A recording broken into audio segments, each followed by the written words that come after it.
Radian അക്കാഡമിയുടെ പുതിയൊരു ക്ലാസ്സിലേക്ക് സ്വാഗതം. നമ്മൾ പഠിച്ചുകൊണ്ടിരുന്നത് സൗണ്ട് എന്ന ചാപ്റ്ററാണ് അല്ലേ. സൗണ്ട് എന്ന ചാപ്റ്ററിൽ നമ്മൾ ആദ്യത്തെ ക്ലാസ്സിൽ സൗണ്ടിൻ്റെ സ്പീഡുമായിട്ട് ബന്ധപ്പെട്ട കാര്യങ്ങൾ പഠിച്ചു. അതുപോലെ മ്യൂസിക്കൽ ഇൻസ്ട്രുമെൻറ്റുകൾ അതിനെ പറ്റി പഠിച്ചു. എങ്ങനെയാണ് സൗണ്ട് ഉണ്ടാകുന്നത് എന്നുള്ള കാര്യങ്ങളൊക്കെ പഠിച്ചു. നിങ്ങൾ ആ ക്ലാസ് കണ്ടിട്ടുണ്ടാകുമെന്ന് വിശ്വസിക്കുന്നു. കണ്ടിട്ടില്ലെങ്കിൽ ഉറപ്പായിട്ടും ആ ക്ലാസ് കാണുക.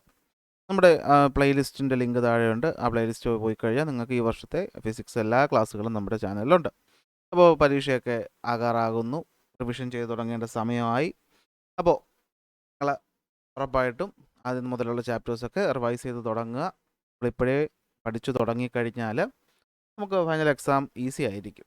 ഓക്കെ, അപ്പോൾ നമുക്ക് സമയം കളയേണ്ട സ്റ്റാർട്ട് ചെയ്യാം. അപ്പോൾ നമ്മൾ ഇന്ന് പഠിക്കാൻ പോകുന്നത് ഈ ചാപ്റ്ററിൽ അവസാനത്തെ ഭാഗമാണ് ഇയർ ആൻഡ് ഹിയർ. അപ്പോൾ ഇവിടെ നമ്മൾ മനസ്സിലാക്കേണ്ട ഒരു കാര്യം എന്താണെന്ന് വെച്ച് കഴിഞ്ഞാൽ നമ്മൾ സൗണ്ട് കേൾക്കാൻ നമ്മളെ സഹായിക്കുന്ന ഒരു സെൻസറി ഓർഗൻ ഉണ്ട് അല്ലേ. ആ സെൻസറി ഓർഗനാണ് നമ്മുടെ കാതുകൾ അല്ലെങ്കിൽ ഇയർ എന്ന് പറയുന്നത്. ഇയറുള്ള എല്ലാവർക്കും സൗണ്ട് കേൾക്കാൻ പറ്റുമെന്ന് ചോദിച്ചാൽ ഇല്ല. എങ്കിലും മോസ്റ്റ് ഓഫ് ദ ഹ്യൂമൻ ബീയിങ്സിനും ഇയർ ആണ് എന്ത് ചെയ്യുന്നത്, നമ്മളെ സൗണ്ട് കേൾക്കാൻ സഹായിക്കുന്നത്. ചിലർക്കാണെങ്കിൽ ബർത്ത് ഡിഫക്റ്റ് കാരണമോ മറ്റു കാര്യങ്ങളോ കാരണമോ ഇയർ ഉണ്ടെങ്കിലും സൗണ്ട് കേൾക്കാൻ പറ്റാത്ത അവസ്ഥയും ഉണ്ട്. അതവിടെ ഇരിക്കട്ടെ, നമുക്ക് നമ്മുടെ കാര്യത്തിലോട്ട് വരാം. അപ്പോൾ സൗണ്ട് എന്ന് പറയുന്ന ആ ഒരു എനർജി നമ്മൾ റിസീവ് ചെയ്യുന്നത് എന്തിലൂടെയാണ്? നമ്മുടെ ഇയറിലൂടെയാണ്, അല്ലെ നമ്മുടെ കാതുകളിലൂടെയാണ്. അപ്പോൾ ഇതാണ് നമ്മുടെ ഇയറിൻ്റെ ഒരു പിക്ചർ എന്ന് പറയുന്നത്. അപ്പോൾ നോക്കുക, നമുക്കൊരു സൗണ്ട് കേൾക്കാൻ നമുക്ക് പ്രധാനമായിട്ടും 3 കമ്പോണൻറ്റുകളാണ് വേണ്ടത്. ഒന്ന്, സൗണ്ട് പ്രൊഡ്യൂസ് ചെയ്യുന്ന ഒരു സോഴ്സ് നമുക്ക് ആവശ്യമാണ്. 2, ആ സൗണ്ട് നമ്മുടെ കാതുകളിലേക്ക് എത്താനായിട്ട് ഒരു മീഡിയം നമുക്ക് ആവശ്യമാണ്. അടുത്ത് ആ സൗണ്ട് കേൾക്കാനായിട്ട് നമുക്ക് എന്താവശ്യമാണ്? നമ്മുടെ കാതിലെ അല്ലേ, നമ്മുടെ സെൻസറി ഓർഗൻ ആവശ്യമാണ്. അപ്പോൾ എന്താ സംഭവിക്കുന്നത്? ഒരു ഒബ്ജക്റ്റ് അത് വൈബ്രേറ്റ് ചെയ്യുന്നു. വൈബ്രേറ്റ് ചെയ്യുമ്പോൾ അത് ചുറ്റുമുള്ള എയറിനെ വൈബ്രേറ്റ് ചെയ്യും. ആ എയറിലൂടെ ആ സൗണ്ട് എന്ത് ചെയ്യും? ട്രാവൽ ചെയ്ത് ആ വൈബ്രേഷൻ നമ്മുടെ കാതിലെത്തും. നമ്മുടെ കാതിന് 3 ഭാഗങ്ങളായിട്ട് നമുക്ക് ഡിവൈഡ് ചെയ്യാൻ പറ്റും. ഒന്ന് ഈ ഔട്ടർ ഇയർ ഉണ്ട്, പിന്നെ ഒരു മിഡിൽ ഇയർ ഉണ്ട്, പിന്നെ ഒരു ഇന്നർ ഇയർ ഉണ്ട് അല്ലേ. ഔട്ടർ ഭാഗമുണ്ട്, മിഡിൽ ഭാഗമുണ്ട്, ഇന്നർ ഭാഗമുണ്ട്. ബയോളജി നമ്മളത് പഠിക്കും. നമ്മളിവിടെ ഇമ്പോർട്ടൻസ് കൊടുക്കേണ്ടത് എന്തിനാന്ന് വെച്ചാൽ സൗണ്ട് ട്രാവൽ ചെയ്ത് നമ്മുടെ കാതിനകത്തേക്ക് എത്തുന്നു. എല്ലാ സ്ഥലത്തു നിന്നുള്ള സൗണ്ടിനെ നമ്മുടെ കാതിലേക്ക് എത്തിക്കാനായിട്ടാണ് ഈ പിന്ന എന്ന് പറയുന്ന ഭാഗം അല്ലേ. നമ്മൾ കണ്ടിട്ടുണ്ട് ഈ സ്പീക്കറിൻ്റെയൊക്കെ അല്ലെങ്കിൽ പണ്ടത്തെ കോളാമ്പി സ്പീക്കറിൻ്റെയൊക്കെ ഔട്ടിരിക്കുന്ന പോലെ ഇങ്ങനെയാണ് എന്ത് ചെയ്യുന്നത്, നമ്മുടെ കാതിൻ്റെ പിന്നായിരിക്കുന്നത് അല്ലേ. അതിൻ്റെ ഉദ്ദേശം എന്താണ്? ഒന്ന്, സൗണ്ട് എല്ലാ ഭാഗത്തു നിന്ന് വരുന്നത് കറക്റ്റായിട്ട് നമ്മുടെ ഈ ഇയറിനകത്തേക്ക് എത്തിക്കുക. അങ്ങനെ എത്തുന്ന ഈ സൗണ്ട് നേരെ പോയിട്ട് എവിടെ വന്ന് തട്ടും? ഈ വന്ന് തട്ടുന്ന ഭാഗത്തിൻ്റെ പേരാണ് ടിംപാനം. ഇതാണ് ടിംപാനം. ടിംപാനം അല്ലെങ്കിൽ നമ്മളതിനെ എന്ത് വിളിക്കും? ഡയഫ്രം എന്ന് വിളിക്കും. എന്ത് വിളിക്കും? ഡയഫ്രം അല്ലെങ്കിൽ ടിംപാനം. അപ്പോൾ സൗണ്ട് നമ്മൾ വന്നിട്ട് ഈ ടിംപാനത്തിൽ തട്ടുമ്പോൾ ഈ വരുന്ന സൗണ്ടിനനുസരിച്ച് ടിംപാനം എന്ത് ചെയ്യുന്നു? വൈബ്രേറ്റ് ചെയ്യുന്നു. അത് നിങ്ങൾക്ക് മനസ്സിലാക്കാൻ വേണ്ടിയിട്ടാണ് ദാ ഇവിടെ ഈ ഒരു എക്സ്പെരിമെൻറ്റ് പറഞ്ഞേക്കുന്നത്. അതായത് നമ്മളൊരു ഗ്ലാസിൻ്റെ ഒരു ചെറിയ പ്ലാസ്റ്റിക് ബോട്ടിൽ എടുത്തിട്ട് അതിൽ ഒരു പൊട്ടിയ റബ്ബർ നമ്മുടെ ബലൂൺ എന്ത് ചെയ്യുക, ഒരു ഡയഫ്രം പോലെ കെട്ടി വയ്ക്കുക. എന്നിട്ട് അതിൻ്റെ മുകളിലോട്ട് ഒരു പ്രൊട്ടക്ഷനായിട്ടൊരു സാധനം വയ്ക്കുക. എന്നിട്ട് അതിനകത്ത് കുറച്ച് മസ്റ്റാർഡിൻ്റെ സീഡ് കടുകെടുത്തിട്ടിട്ട് നമ്മൾ ഈ താഴെ കൂടെ സൗണ്ട് ഉണ്ടാക്കുമ്പോൾ നമ്മുടെ സൗണ്ടിനനുസരിച്ച് ഈ മസ്റ്റാർഡിൻ്റെ സീഡ് വൈബ്രേറ്റ് ചെയ്യുന്നത് കാണാൻ പറ്റും. കാരണം എന്താ? സൗണ്ടിനനുസരിച്ച് ഡയഫ്രം പോലത്തെ ഭാഗം വൈബ്രേറ്റ് ചെയ്യും, അതിനനുസരിച്ച് ഇപ്പുറത്തെ ഭാഗവും വൈബ്രേറ്റ് ചെയ്യും. അത് മനസ്സിലാക്കാൻ വേണ്ടിയാണ്, സിമ്പിളാണ്. അപ്പോൾ എന്ത് പറ്റും? ഇതാണ് നമ്മുടെ ടിംപാനോ എന്ന് വിചാരിക്കുക. വരുന്ന സൗണ്ട് എന്ത് ചെയ്യും? ടിംപാനത്തിൽ തട്ടും. അപ്പോൾ ടിംപാനം എന്ത് ചെയ്യും? ടിംപാനം വൈബ്രേറ്റ് ചെയ്യും. ടിംപാനത്തിനനുസരിച്ച് ഈ പറയുന്ന നമ്മുടെ കാതിനകത്ത് 3 എല്ലുകളുണ്ട്. മാലിയസ് ഉണ്ട്, ഇൻകസ് ഉണ്ട്, സ്റ്റേപ്പിസ് ഉണ്ട്. അത് വൈബ്രേറ്റ് ചെയ്യും. അത് വൈബ്രേറ്റ് ചെയ്തതായി ഈ ഭാഗത്തോട്ട് പോകും. ഇതിനെ കോക്ലിയ എന്നാണ് വിളിക്കുന്നത്. ഈ കോക്ലിയക്കകത്ത് ഓട്ടോലിറ്റ്സ് എന്നൊക്കെ പറയുന്ന കുറച്ച് ഭാഗങ്ങളൊക്കെ ഉണ്ട്. അതെന്ത് ചെയ്യുന്നു? നമ്മുടെ സൗണ്ടിനെ എന്തായിട്ട് മാറ്റും? ഇലക്ട്രിക്കൽ സിഗ്നലുകളായിട്ട് മാറ്റും. ആ ഇലക്ട്രിക്കൽ സിഗ്നൽ നമ്മുടെ ബ്രെയിനിലേക്ക് എത്തുന്നു. ബ്രെയിൻ അതിനെ പ്രോസസ്സ് ചെയ്ത് സൗണ്ടാക്കി മാറ്റുന്നു. ഇങ്ങനെയാണ് നമ്മൾ സൗണ്ട് എന്ത് ചെയ്യുന്നത്? കേൾക്കുന്നത്. അപ്പോൾ ഒന്നാമത്തെ പോയിന്റ്, നമ്മളെ സൗണ്ട് കേൾക്കാൻ സഹായിക്കുന്ന നമ്മുടെ സെൻസറി ഓർഗൻ ഏതാണ്? ഇയർ ആണ്.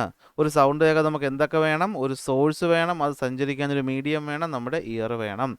ഇയറിൽ സൗണ്ടിനെ റിസീവ് ചെയ്യുന്ന പ്രധാനപ്പെട്ട ഭാഗം ഏതെന്ന് ചോദിച്ചാൽ അത് ടിംപാനം അല്ലെങ്കിൽ ഇയർ ഡ്രം. വരുന്ന സൗണ്ട് എന്ത് ചെയ്യുന്നു? എയറിലൂടെ ട്രാൻസ്മിറ്റ് ചെയ്ത് നമ്മുടെ ടിംപാനത്തിലെത്തും. അപ്പോൾ ടിംപാനം എന്ത് ചെയ്യും? വൈബ്രേറ്റ് ചെയ്യും. ആ വൈബ്രേഷൻ എന്ത് ചെയ്യും? നമ്മുടെ അകത്തുള്ള ചെവിക്കകത്തുള്ള കോക്ലിയയിലോട്ട് പോകുന്നു. കോക്ലിയയിൽ വെച്ചിട്ട് അത് എന്താകുന്നു? ഇലക്ട്രിക്കൽ സിഗ്നലുകളായിട്ട് മാറി ബ്രെയിനിലേക്ക് പോയി നമ്മൾ സൗണ്ട് എന്ത് ചെയ്യുന്നു? കേൾക്കുന്നു. ഇതാണ് നമ്മളൊരു സൗണ്ട് കേൾക്കുന്ന മെക്കാനിസം എന്ന് പറയുന്നത്. സിമ്പിളല്ലേ? ഓക്കെ, അപ്പോൾ സൗണ്ട് കേൾക്കുന്നത് ഇത്രയേ ഉള്ളൂ. അപ്പോൾ ഇവിടെ ഈ സിയും ആറും ഒന്നും ഇട്ടേക്കുന്നത് കണ്ട് പേടിക്കണ്ട. സൗണ്ട് പ്രൊപ്പഗേറ്റ് ചെയ്യുന്നത് ക്രസ്റ്റ് കംപ്രഷനും കംപ്രഷൻ റയർ ഫ്രാക്ഷൻ എന്ന രീതിക്കാണ്. ഇതിനെപ്പറ്റി നമ്മൾ ടെക്സ്റ്റ് പറയാത്തത് കൊണ്ട് ഞാൻ വിശദീകരിക്കാൻ നിൽക്കുന്നില്ല. സൗണ്ട് നമ്മളിപ്പോൾ സാധാരണ ഒരു വേവ് കാണിക്കുന്നതേ ഇങ്ങനെയല്ലേ നമ്മൾ വേവ് കാണിക്കുന്നത്, crest trough crest trough crest trough. ഇത് ലോഞ്ചിറ്റ്യൂഡിനൽ വേവാണ്, സോറി ഇത് ട്രാൻസ്വേഴ്സ് വേവാണ്. ഇനി ലോഞ്ചിറ്റ്യൂഡിനൽ വേവ് എന്ന് വെച്ച് കഴിഞ്ഞാൽ പ്രൊപ്പഗേറ്റ് ചെയ്യുന്ന അതേ ഡയറക്ഷനിലായിരിക്കും അത് എന്ത് ചെയ്യുന്നത്, വൈബ്രേറ്റ് ചെയ്യുന്നത്. പഠിക്കാനില്ലാത്തത് കൊണ്ട് നമ്മൾ അതിലോട്ട് കൂടുതൽ പോകുന്നില്ല. നമ്മളിപ്പോൾ ഇത്രയും പഠിച്ചു വെച്ചാൽ മതി. കേൾക്കാൻ സഹായിക്കുന്ന ഓർഗൻ ഇയറിലെ ഏത് പാർട്ട്, ടിംബാനം. സൗണ്ട് കേൾക്കാൻ നമുക്ക് എന്തൊക്കെ വേണം, സോഴ്സ് വേണം, മീഡിയം വേണം, ഇയർ വേണം. ഇയറിനകത്ത് ടിംബാനം വൈബ്രേറ്റ് ചെയ്യുന്നു, അതനുസരിച്ച് അകത്ത് വൈബ്രേറ്റ് ചെയ്ത് നമ്മൾ എന്ത് ചെയ്യുന്നു, സൗണ്ട് കേൾക്കുന്നു. എന്നാൽ എല്ലാവർക്കും സൗണ്ട് കേൾക്കാൻ പറ്റൂ? ഇല്ല. മാർച്ച് 3 എന്ന് പറയുന്നത് ശ്രദ്ധിക്കണം, അത് വേൾഡ് ഹിയറിംഗ് ഡേ ആണ്. എന്താണ്? വേൾഡ് ഹിയറിംഗ് ഡേ ആണ് മാർച്ച് 3. കേൾവിയുടെ ഇമ്പോർട്ടൻസ് മനസ്സിലാക്കി തരാൻ വേണ്ടിയിട്ടുള്ളൊരു ദിവസമാണ്. കാരണം ഒരുപാട് ആൾക്കാർക്ക് ബർത്തിലൂടെയോ അല്ലെങ്കിൽ പിന്നീട് അസുഖങ്ങൾ വന്നോ അപകടങ്ങൾ വന്നോ എന്ത് ചെയ്യാം, ഹിയറിംഗ് ലോസ് ഉണ്ടാകാം. അറിയാമല്ലോ, കേൾവി ഇല്ലാതെ വന്നാലുള്ള ബുദ്ധിമുട്ടുകൾ, നമുക്ക് കമ്മ്യൂണിക്കേറ്റ് ചെയ്യാൻ ബുദ്ധിമുട്ടാണ്, ആക്സിഡൻറ്റുകൾ ഉണ്ടാക്കാൻ ബുദ്ധിമുട്ടാണ്, റോഡിൽ സഞ്ചരിക്കാൻ പറ്റത്തില്ല, അങ്ങനെ ഒരുപാട് പ്രശ്നങ്ങളുണ്ടല്ലോ. അങ്ങനെ നമ്മുടെ ചുറ്റും ഒരുപാട് ആൾക്കാർ ഉണ്ട്. സോ അവരുടെ അടുത്ത് നമ്മൾ എന്താ കാണിക്കേണ്ടത്, നമ്മൾ അവരുടെ അടുത്ത് എപ്പോഴും എമ്പത്തറ്റിക് ആയിരിക്കണം. അവരെ നമ്മൾ പൊട്ടനെന്നും അല്ലേ ബദിരനെന്നും മൂകനെന്നും ഒക്കെ പറഞ്ഞ് നമ്മൾ ഓരോ കളിപ്പേരുകളോട്ടൊക്കെ വിളിച്ചവരെ കളിയാക്കാറുണ്ട് അല്ലേ. ഒരിക്കലും അങ്ങനെ ചെയ്യരുത്. ഓക്കെ, അവരത് കേൾക്കുകയോ ഇല്ലേ എന്നുള്ളതല്ല, നമ്മളൊരിക്കലും സമൂഹത്തിൽ ഈ പറയുന്ന ഒരു വൈകല്യം അല്ലെങ്കിൽ എന്തൊരു കുറവുള്ളവരെ ഒരിക്കലും ഇൻസൾട്ട് ചെയ്യുന്ന രീതിയിൽ നമ്മൾ തമാശയ്ക്ക് പോലും കാര്യങ്ങൾ ചെയ്യാൻ പാടില്ല. ഓക്കെ, കാരണം ഇത് നാളെ നമുക്ക് സംഭവിക്കാം അല്ലേ, നമ്മുടെ കാര്യം നമുക്ക് അറിഞ്ഞൂടല്ലോ. അതുകൊണ്ട് ഒരിക്കലും നമ്മൾ എന്ത് ചെയ്യരുത്, കുറവുകളുള്ള ആൾക്കാരെ ഒരിക്കലും ഇൻസൾട്ട് ചെയ്യരുത്, കളിയാക്കരുത്. പ്രത്യേകിച്ച് നിങ്ങൾ കുട്ടികൾ, നമുക്കറിയാം നമ്മൾ സ്കൂളിൽ പല പേരും പറഞ്ഞ് പലരെയും കളിയാക്കാറുണ്ട്. അത് തമാശ ആയിരിക്കാം, എങ്കിലും നിങ്ങൾ ആലോചിക്കുക അത് അവർക്ക് എത്രത്തോളം വിഷമം ഉണ്ടാക്കുമെന്ന്. അപ്പോൾ ഒരിക്കലും നിങ്ങൾ എന്ത് ചെയ്യരുത്, അത് ചെയ്യരുത് എന്ന് മനസ്സിലാക്കുക. അങ്ങനെ കേൾവിക്കുറവുണ്ടായിട്ടും ഈ പറയുന്ന കുറവുകൾ അതിജീവിച്ച് നമ്മുടെ വേൾഡിൽ ഫേമസ് ആയ ഒരുപാട് പേരുണ്ട്. ബിഥോവൻ എന്ന് പറയുന്ന ഒരു സംഗീത സംവിധായകൻ എന്ന് വേണമെങ്കിൽ പറയാം അല്ലേ. അദ്ദേഹത്തെ പറ്റി കേട്ടിട്ടുണ്ട്. അദ്ദേഹത്തിന് കേൾവിയില്ലായിരുന്നു. ഹെലൻ കെല്ലർ കേട്ടിട്ടുണ്ടായിരിക്കും. USA ജനിച്ച ഒരാളാണ്. 19 മാസം പ്രായമുള്ളപ്പോൾ എന്ത് ചെയ്യുന്നു, നഷ്ടപ്പെടുന്നു ഹിയറിങ്, കാഴ്ചയും. എന്നിട്ടും സാഹിത്യത്തിലൊക്കെ ഒരുപാട് മുന്നിൽ വന്ന ആൾക്കാരാണ്. സോ ഇതൊരു കുറവാണെങ്കിലും അവർക്കും എന്ത് ചെയ്യാൻ പറ്റും, സമൂഹത്തിൽ മുന്നിലേക്ക് എത്താനായിട്ട് പറ്റും. സോ ഇതൊരു സോഷ്യൽ ഫാക്റ്റാണ്. ഇത് കാണാതെ പഠിച്ച് വയ്ക്കുകയൊന്നും വേണ്ട, അറിഞ്ഞിരുന്നാൽ മതി. പക്ഷേ നമ്മൾ അറിയേണ്ട ഒരു പോയിന്റ്, കേൾവി ഉണ്ടോ ഇല്ലയോ എന്ന് ടെസ്റ്റ് ചെയ്യാൻ ഉപയോഗിക്കുന്ന ഒരു ഡിവൈസിൻ്റെ പേരാണ് ഓഡിയോമീറ്റർ. എന്താണ്? Audiometer is a device that can detect hearing test അല്ലെ, that can detect sound through hearing test. അപ്പോൾ ഒരാൾക്ക് കേൾവി ഉണ്ടോ ഇല്ലേ എന്നൊക്കെ അറിയാൻ വേണ്ടി നമ്മൾ ഉപയോഗിക്കുന്ന ഉപകരണം ഏതെന്ന് ചോദിച്ചാൽ അത് ഓഡിയോമീറ്റർ ആണെന്ന് മനസ്സിലാക്കുക. ഇനി കേൾവി കുറവുള്ള ആൾക്കാർക്ക് നമ്മളൊരു ഒരു ഒരു ഡിവൈസ് ചെവിയിൽ വെച്ച് കൊടുക്കാറുണ്ട്. അതിൻ്റെ പേരെന്താ, ഹിയറിംഗ് എയ്ഡ് എന്നാണ്. നമ്മളിപ്പോഴത്തെ ഹെഡ്സെറ്റ് പോലെയൊക്കെ ഇരിക്കും. ഇത് അവർക്ക് കേൾവിയിലുള്ള വൈകല്യം അല്ലെങ്കിൽ ആ പ്രശ്നം മാറ്റാനായിട്ട് സഹായിക്കും. ആ ഉപകരണത്തിൻ്റെ പേരാണ് എന്ത്, ഹിയറിംഗ് എയ്ഡ് എന്ന് പറയും. ഓക്കെ, അപ്പോൾ ഇത്രയേ ഉള്ളൂ. ഇനി ഇയറിൻ്റെ പ്രൊട്ടക്ഷനെ പറ്റി പറയാനായിട്ട് ഒന്നും തന്നെ ഇല്ല. നിങ്ങൾക്കറിയാം, ആവശ്യമില്ലാത്ത വസ്തുക്കളൊന്നും എടുത്ത് ചെവിക്കകത്തേക്ക് കുത്തി കയറ്റരുത്. അകത്തുള്ള ഈ ടിംബാനം അല്ലെങ്കിൽ ഇയർ ഡ്രം എന്ന് പറയുന്ന വളരെ ഡെലിക്കേറ്റ് ആയിട്ടുള്ള സാധനമാണ്. അതിലെന്തെങ്കിലും ഒരു തട്ടോ പ്രശ്നമോ വന്നാൽ ചിലപ്പോൾ കേൾവി വരെ നഷ്ടപ്പെട്ടെന്ന് വരാം. മാത്രമല്ല ഫോറിൻ ഒബ്ജക്റ്റുകൾ, ഇയർബഡ്സ്, പിന്നെ നിങ്ങൾക്കറിയാമല്ലോ പിള്ളേർ പേന, പേപ്പർ ഇതൊക്കെ തിരിക്കകത്ത് കയറ്റി ഇങ്ങനെ കാണിക്കുന്നത് ഒരു കാരണവശാലും ചെയ്യരുത്. വല്ലതും വന്നു കഴിഞ്ഞാൽ വന്നതാണ്. ഓക്കെ, ഇൻഫെക്ഷൻ ഉണ്ടാകാം, അതിലൂടെ എന്ത് ചെയ്യാം, കേൾവി നഷ്ടപ്പെട്ടു എന്ന് വരെ വരാം. ഓക്കെ, അപ്പോൾ ഇനി നമ്മളെ അടുത്ത ടോപ്പിക്കിലോട്ട് പോകാം. നിങ്ങൾ എപ്പോഴും ക്ലാസ് കേൾക്കുന്ന ടീച്ചർമാർ പറയുന്നൊരു കാര്യമാണ് അല്ലേ, ഇതെന്താ ക്ലാസ് ആണോ ചന്തയാണോ എന്ന്. കാരണം എന്താ, ഈ ചന്തയിൽ പോയി കഴിഞ്ഞാൽ എന്ത് പറ്റും, ഒരുപാട് ആൾക്കാർ പല രീതിയിൽ എന്ത് ചെയ്യുകയാണ്, സംസാരിക്കുകയാണ് അല്ലേ. എന്നാൽ സൗണ്ടിനെ നമുക്ക് രണ്ടായിട്ട് തിരിക്കാം, മ്യൂസിക് എന്നും നോയ്സ് എന്നും. നിങ്ങൾ ക്ലാസ്സിൽ ഉണ്ടാക്കുന്ന നോയ്സ് അല്ലേ, എന്നാൽ യൂത്ത് ഫെസ്റ്റിവലിനൊക്കെ ആൾക്കാരുണ്ടാക്കുന്നത് മ്യൂസിക്. അങ്ങനെ ഓർത്ത് വെച്ചാൽ മതി. മ്യൂസിക്കും നോയ്സും തമ്മിലുള്ള വ്യത്യാസം എന്താണെന്ന് വെച്ചാൽ വളരെ സിമ്പിളാണ്. ഒരു റെഗുലറായിട്ടുള്ള രീതിയിൽ പ്ലസൻ്റ് ആയിട്ടുള്ള സൗണ്ടിനെയാണ് നമ്മൾ മ്യൂസിക് എന്ന് വിളിക്കുന്നത്. അപ്പോൾ a sound that has regular vibration and is pleasant to hear is a music. പക്ഷേ ഇറഗുലർ ആയിട്ടുള്ള വൈബ്രേഷൻസും അത് കേൾക്കാൻ ഒരു രസവും ഇല്ലെങ്കിൽ അതിനാണ് നമ്മൾ എന്ത് വിളിക്കുന്നത്, നോയ്സ് എന്ന് വിളിക്കുന്നത്. സാധാരണ നിങ്ങൾ ക്ലാസ്സിൽ ഉണ്ടാക്കുന്നത് നോയ്സ്, ട്രാഫിക് ജാം നടക്കുമ്പോൾ ഉണ്ടാകുന്നത് നോയ്സ്, കൺസ്ട്രക്ഷൻ നടക്കുമ്പോൾ വലിയ വലിയ ഉപകരണങ്ങളൊക്കെ പ്രവർത്തിപ്പിക്കുമ്പോൾ ഉണ്ടാകുന്നത് നോയ്സ്. എന്നാൽ ഒരാൾ ട്രെയിൻഡ് ആയിട്ടുള്ള, അതിൽ പ്രാക്ടീസ് ചെയ്തിട്ടുള്ള ഒരാൾ സംസാരിക്കുന്നു, പാടുന്നു, അത് മ്യൂസിക്. ഒരു ഇൻസ്ട്രുമെൻ്റ് വായിക്കുന്നു, അത് മ്യൂസിക്. എന്നിങ്ങനെ 2 രീതിയിലാണ് ഉള്ളത്. അങ്ങനെയാണ് നമ്മൾ നോയ്സ് പൊല്യൂഷനിലേക്ക് വരുന്നത്. ഒരു ലിമിറ്റിന് മുകളിലായി സൗണ്ട് ഉണ്ടാവുകയാണെങ്കിൽ അത് മറ്റു ജീവജാലങ്ങളെ അഫക്റ്റ് ചെയ്യുമെങ്കിൽ അതിനെയാണ് നമ്മൾ എന്ത് വിളിക്കുന്നത്? നോയ്സ് പൊല്യൂഷൻ എന്ന് വിളിക്കുന്നത്. അതായത് the noise pollution is the production of unpleasant, disturbing and unwanted noise that harm human beings and other organisms. ഇതിനാണ് നമ്മൾ നോയ്സ് പൊല്യൂഷൻ എന്ന് വിളിക്കുന്നത്, ശബ്ദ മലിനീകരണം. അപ്പോൾ ഇവിടെ ശബ്ദ മലിനീകരണം കണ്ടോ? വിമാനം പറക്കുമ്പോൾ ഉണ്ടാകുന്നത് ശബ്ദ മലിനീകരണമാണോ? ഹൈ സൗണ്ടാണ്. ഈ പറയുന്ന നമ്മളെ പീതാംബരൻ സാറേ ബോംബ് വെച്ചിട്ടുണ്ട് എന്നൊക്കെ വിളിച്ച് പറയുന്ന ഈ ഉപകരണം അല്ലേ, മെഗാഫോൺ, ഇതെന്താണ്? സൗണ്ട് പൊല്യൂഷൻ ഉണ്ടാക്കും. നമ്മൾ ഫിസിക്സിൽ കഴിഞ്ഞ വർഷം പൊട്ടൻഷ്യൽ എനർജി കഴിഞ്ഞ ചാപ്റ്റർ പഠിച്ചപ്പോൾ പഠിച്ച സാധനമാണ് പൈലിംഗ് ചെയ്യുന്ന സംഭവം.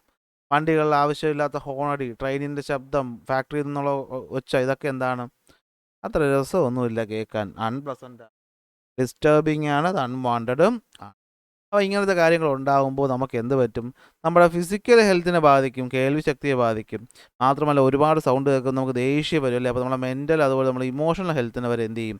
ബാധിക്കുന്ന ഒന്നാണ്. അപ്പോൾ പറയുമ്പോൾ തമാശയായിട്ട് ചെറിയൊരു കാര്യമായിട്ട് തോന്നുമെങ്കിലും അതിൻ്റെ എഫക്റ്റ് വളരെ വലുതാണ്. റിപ്പീറ്റഡ് ആയിട്ട് ഇതുപോലത്തെ ഹെവി നോയ്സ് കേട്ടാൽ നമുക്ക് എന്തുണ്ടാകും? നമ്മുടെ ചെവി, നമ്മുടെ കേൾവി നഷ്ടപ്പെടും, നമുക്ക് ഹിയറിംഗ് ലോസ് ഉണ്ടായെന്ന് വരാം. മാത്രമല്ല നമ്മുടെ മെൻ്റൽ ഹെൽത്ത് ഡിസ്റ്റർബ്ഡ് ആകാം, നമുക്ക് ആവശ്യമില്ലാത്ത ദേഷ്യം, നമ്മളെ ബ്ലഡ് പ്രഷറൊക്കെ കൂടുക, നമുക്ക് ഇമോഷണലി നമുക്ക് പെട്ടെന്ന് ദേഷ്യം വരിക, സങ്കടം വരിക, അങ്ങനത്തെ പ്രശ്നങ്ങൾ എന്ത് ചെയ്യാറുണ്ട്? ഉണ്ടാകാറ് ഉണ്ട്. അപ്പോൾ നമ്മൾ എന്ത് ചെയ്യണം? നോയ്സ് പൊല്യൂഷൻ കുറയ്ക്കണം. അപ്പോൾ ഇതിൽ ജോലി എന്നും പറഞ്ഞ് കൺസ്ട്രക്ഷൻ നടത്താനോ പ്ലെയിനും പറത്ത് നിർത്താനൊന്നും പറ്റത്തില്ലല്ലോ. അപ്പോൾ അതൊക്കെ ഉപയോഗിക്കുന്നവർ ഹിയർ മഫിൻസ് എന്ന് വെച്ചാൽ ചെവിയിലെ സൗണ്ട് അടഞ്ഞിരിക്കുന്നത് മുകളിൽ വെച്ചേക്കുന്ന സാധനം കണ്ടോ. അതുപോലെ ഹിയർ ബഡ്സ്, ചെറിയ സൗണ്ട്, നമ്മൾ ഈ പറയുന്നത് എന്താ പറയുക, ഇയർ പ്ലഗ് എന്ന് പറയും. നീന്താൻ പോകുമ്പോഴൊക്കെ ചിലപ്പോൾ നമ്മളത് യൂസ് ചെയ്യാറുണ്ട്. അതുപോലെ സാധനങ്ങൾ ഉപയോഗിച്ച് ആൾക്കാർക്ക് രക്ഷപ്പെടാം.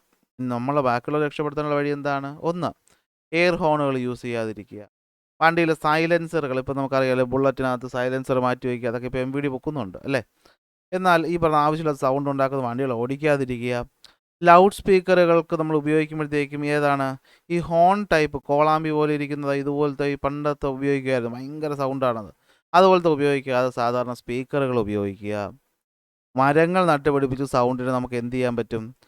സ്കാറ്റർ ചെയ്ത് അതിൻ്റെ എഫക്റ്റ് കുറയ്ക്കാൻ പറ്റും. അപ്പോൾ മരങ്ങൾ നട്ടുപിടിപ്പിക്കുക. 6 മണിക്കും 10 മണിക്കും ശേഷമൊക്കെ എന്ത് ചെയ്യാമായിരുന്നു? 6 മണിക്ക് മുമ്പും 10 മണിക്ക് ശേഷവും, അതായത് രാവിലെ മനുഷ്യർ കിടന്നുറങ്ങുന്ന നേരം. ഓക്കെ, ഒരു 11 മണി തൊട്ട് അടുത്ത ദിവസം 6 മണിക്കിടയിലൊന്നും എന്ത് ചെയ്യരുത്? ലൗഡ് സ്പീക്കറുകൾ ഉപയോഗിക്കാൻ പാടില്ല. അതുപോലെ ആശുപത്രി, സ്കൂള്, കോടതികൾ എന്നുള്ള സ്ഥലങ്ങൾക്ക് അടുത്തൊന്നും വലിയ സൗണ്ട് ഉണ്ടാക്കുന്ന പരിപാടികൾ, സ്പീക്കറുകളൊന്നും വയ്ക്കാതിരിക്കുക. അതിലൂടെ നമുക്ക് എന്ത് ചെയ്യാൻ പറ്റും? നോയ്സ് പൊല്യൂഷൻ കുറയ്ക്കാനായിട്ട് സാധിക്കും. റസൂൽ പൂക്കുട്ടിയെ പറ്റി എന്തിനാണ് ഇവിടെ പറഞ്ഞിരിക്കുന്നതെന്ന് എനിക്കറിയില്ല. എങ്കിലും സൗണ്ട് മിക്സിങ്ങിന് ഓസ്കാർ അവാർഡ് വാങ്ങിച്ചത് കൊണ്ടായിരിക്കും ഇവിടെ അത് കുത്തിക്കയറ്റിയിരിക്കുന്നത്. ഓക്കെ, റസൂൽ പൂക്കുട്ടിയെ നിങ്ങൾക്ക് അറിയാമല്ലോ, നമ്മുടെ കൊല്ലം അഞ്ചലുള്ള ആളാണ്. അദ്ദേഹം ഒരു സൗണ്ട് എൻജിനീയറാണ്. അദ്ദേഹത്തിന് എന്ത് ചെയ്തു? നമ്മുടെ ഒരു സിനിമ ഉണ്ടായിരുന്നല്ലോ, അത് സ്ലം ഡോഗ് മില്യനെയർ അല്ലേ, അതിന് വേണ്ടിയിട്ട് എന്ത് കിട്ടി? ഓസ്കാർ അവാർഡ് കിട്ടിയ വ്യക്തിയാണ് അദ്ദേഹം എന്ന് പറയുന്നത്. ഓക്കെ, അദ്ദേഹത്തിന് എന്ത് കിട്ടിയിട്ടുണ്ട്? പത്മശ്രീ അവാർഡ് കിട്ടിയിട്ടുണ്ട്. അപ്പോൾ അതൊക്കെ ഒന്ന് നോക്കി വയ്ക്കുക. അപ്പോൾ ഇത്രയേ ഉള്ളൂ. ലാസ്റ്റ് ചാപ്റ്റർ ആയതുകൊണ്ട് തന്നെ വളരെ കുറച്ച് കാര്യങ്ങൾ നമുക്കിത് പഠിക്കാനുള്ളൂ.